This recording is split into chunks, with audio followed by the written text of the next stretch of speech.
Greetings. In this episode of Jymie Vinyl on the streets of New York City, the sage himself discusses some great recordings by tenor saxophonist Benny Golson, drummer Tony Oxley, guitarist Billy Beane and Johnny Pisano, and a well-loved but not very well-known record by Lee Konitz, and an even more obscure record from Gil Evans. Please check the information box of this video to see links to music samples and credits to each record. Thanks. Greetings, everybody. I'm back again to speak with you about some wonderful records. There are just so many wonderful records out there, folks. And without going off topic here, remember that there's an educational process to collecting records. Obviously, the scale of your collecting will be involved with the economics, the financial wherewithal, and the opportunity to find certain records. Sometimes you can still dig and find cheap records that are relevant. The curiosity factor is important. In light of that, this record here is a record that had eluded me for quite a long time. I knew of it. I loved Benny Golson. Benny Golson, out of Philadelphia, coming up with Coltrane and a cadre of the great modernists. Schooled alongside Coltrane, they practiced together. Benny, a wonderful arranger, conceptualist, and writer. Was also a fine tenor player. And after he joined the Messengers, he was finally pushed by Riverside into having his own session, which at first he rejected doing. But on November 12th, 1958, which is today, 61 years ago, Benny Golson recorded this record in one shot, straight into the can, 6 tunes. A very, very, very beautiful record. Beautiful tone, beautiful ideas, modern, not an innovator. He has not incubated Coltrane's language into his tenor playing as yet. But he still has plenty to say. This record here is kind of a mix of there's a couple of up-tempo numbers, a couple of mid-tempo numbers. There might be maybe a ballad if I could recall.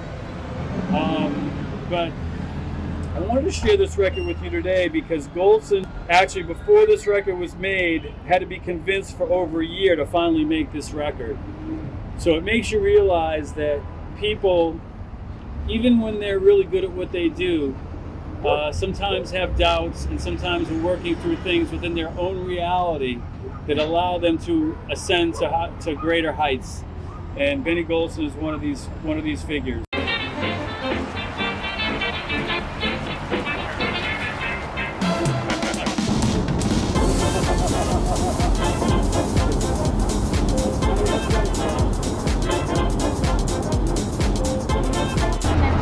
So here is one of my favorite modern alto players, Lee Konitz.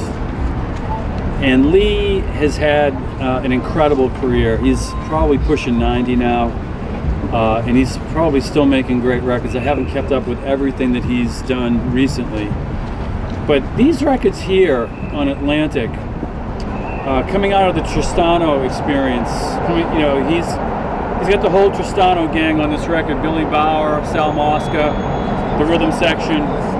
They're highly esteemed records, and you don't see them very often. He didn't sell a lot of records. Konitz, to me, is like the first post-Charlie Parker alto to make a difference in terms of language, in terms of an approach to the instrument, not being beholden to this tidal wave that Charlie Parker created. I mean, even Jackie McLean had to bust his way out of a Charlie Parker influence for 3 or 4 or 5 years before he found his own voice. But here Konitz is in wonderful form.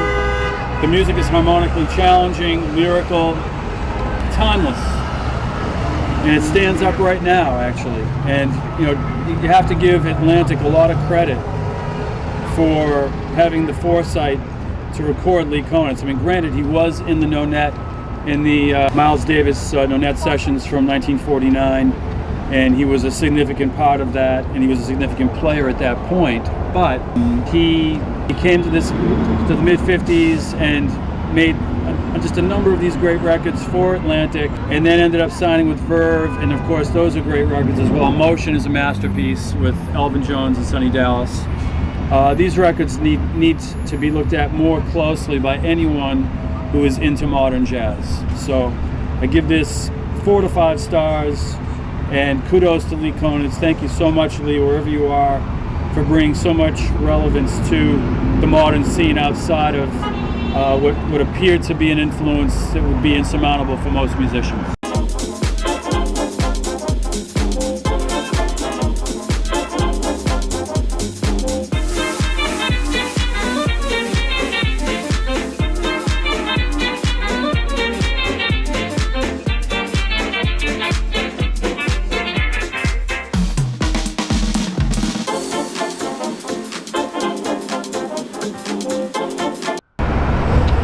So all of the studies I've done in diplomacy are going to come forth right now, because what I'm about to talk about is a record that involves 2 guitar players. Both of them are wonderful players. However, one of them is an exalted figure, probably one of the greatest jazz guitarists who never received his due, and that is Billy Beane.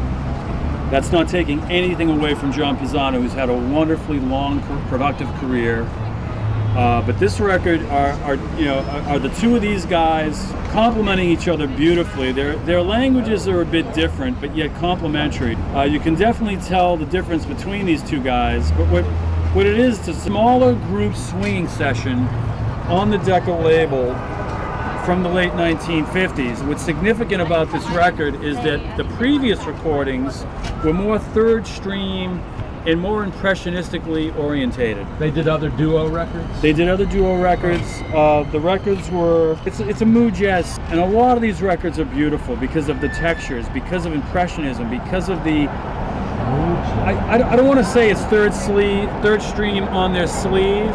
It's just probing, using harmony in certain ways. So Ravel, the French Impressionists, certain people certainly do weigh in, with this oeuvre on this label. That said, these guys here kind of break away from that, as it's a smaller group and more swing session with more harmonically challenging soloing.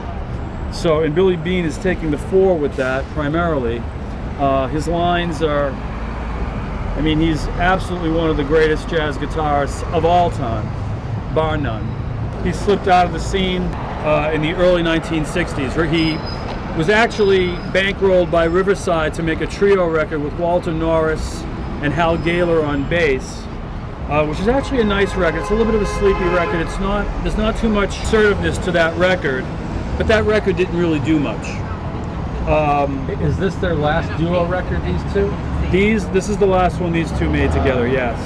I think it's indispensable music for anybody that's into jazz guitar, B is into modern music and wants to understand, the routes, the directions that all of this has taken over the last 50 years. Some of this stuff has become obscured. This to me is a classic record. I've never seen it reissued either on CD or as a vinyl reissue as well, which is really sad. Again, Pisano had a career afterwards in the studios in LA. And then he was also partners with Joe Pass. He was comping for Joe Pass when Joe and he were concertizing with Ella Fitzgerald and a cadre of, the esteemed elder statesmen of the scene. There is no ego on this record at all. And in a world where sometimes we have to measure up around us to pull people by the scruff to be recognized, it's refreshing. And it allows records from this era, in many cases, to breathe and to stay so relevant. Sometimes when we're forced to try to impress too hard, It's not the truth.